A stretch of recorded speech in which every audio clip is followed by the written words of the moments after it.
Hi friends, welcome to my channel. ఎలా ఉన్నారండి? నేనైతే చాలా బాగున్నాను. మీరు బాగుండాలని కోరుతున్నాను. ఈరోజు బ్లాగ్ ఏంటిదంటే మార్నింగ్ నుంచి ఈవినింగ్ వరకు ఏం చేసామో ఆ బ్లాగ్ అండి. మార్నింగ్ మ్యాగీ చేసుకొని తిన్నామండి. పూజ చేసుకునేళ్ళకి లేట్ అయింది, అందుకు మ్యాగీ చేశాను. మ్యాగీ చేసుకొని తిన్నాము. ఇది మెంతాకండి. మా ఇంట్లో గార్డెన్ పెంచుతున్నామని చెప్పాను కదండి. మెంతాకు కొంచెం వచ్చింటే మెంతాకు పప్పు చేద్దామని మెంతాకు పోసుకొని వచ్చానండి. ఫుల్ వాన పడి అంతా తడిచిపోయాయి. అందుకు ఫస్ట్ టైం అండి ఇట్లా రైస్ కుక్కర్లో పప్పు వేసాను. ఎలా వస్తుందో అని అనుకున్నా. అయితే ఫెయిల్యూర్ అయిందండి. 50% కన్నా 25% కుక్ అయింది రైస్ కుక్కర్లో. Rice and curry పెట్టేలకే.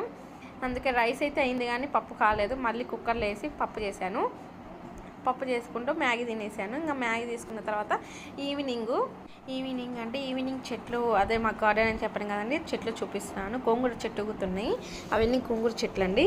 ఇంకా ఎగ్ రైస్ చేసుకుంటున్నాము. ఎగ్ రైస్ ఆనియన్, ఒక పెద్ద ఆనియన్ కోయాలండి. 4 పచ్చిమిరపకాయలు, అల్లం పేస్ట్, కొంచెం ధనియాల పొడి, కారము, ఉప్పు ఫస్ట్ వేసుకొని వేగనివ్వాలండి. కొంచెము బాగా వేగిన తర్వాత నేను 5 ఎగ్స్ వేసుకున్నాను అండి. చాలా బాగా వచ్చిందండి. ఒకసారి ట్రై చేయండి. ఫుల్ వీడియో కావాలంటే కామెంట్ చేయండి, ఖచ్చితంగా వీడియో పోస్ట్ చేస్తా. ఇప్పటికైతే వీడియో ఏం పెట్టలేదు. మీకు వీడియో కావాలంటే ఎగ్ రైస్ ఖచ్చితంగా పోస్ట్ చేస్తా. బాగా మగ్గిన తర్వాత ఎగ్స్ వేసుకోవాలండి. 5 ఎగ్స్ వేసుకోవాలండి, అంతే అండి. 5 ఎగ్స్ వేసుకొని బాగా మళ్ళీ కదిలియకూడదండి. కదిలియకుండా అట్నే ఉంచుకోవాలి. కదిలిస్తే మొత్తం పిండి అయిపోతుంది.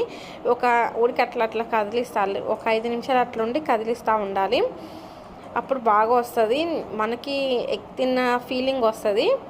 ఒకసారి ట్రై చేయండి. ఎట్లా కొంచెం గట్టిపడినాక ఇంకా కలబెట్టుకోవాలి, అడుగంటుకోకుండా. అడుగంటుతుందని నేను అట్లా ఫాస్ట్ మోడ్లో పెట్టానండి. అది ఇంకా అడుగంటకుండా అట్లా పెట్టుకోవాలి. ఇప్పుడు స్పీడ్ పెట్టుకోవాలండి. ఎగ్ రైస్ అంటేనే స్పీడ్లో ఉండాలి కుక్.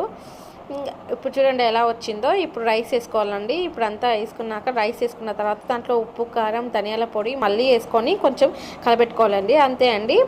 కలబెట్టుకొని ఒక 5 నిమిషాల తర్వాత దించేసుకుంటే వేడిగా ఎగ్ రైస్ రెడీ అయిపోతుందండి. ప్లీజ్ లైక్ చేయండి, షేర్ చేయండి, సబ్స్క్రైబ్ చేసుకోండి. ఇలాంటి వంటలు, బ్లాగ్స్ ఇంకా ఎన్నెన్నో వస్తాయి. Bye thank you.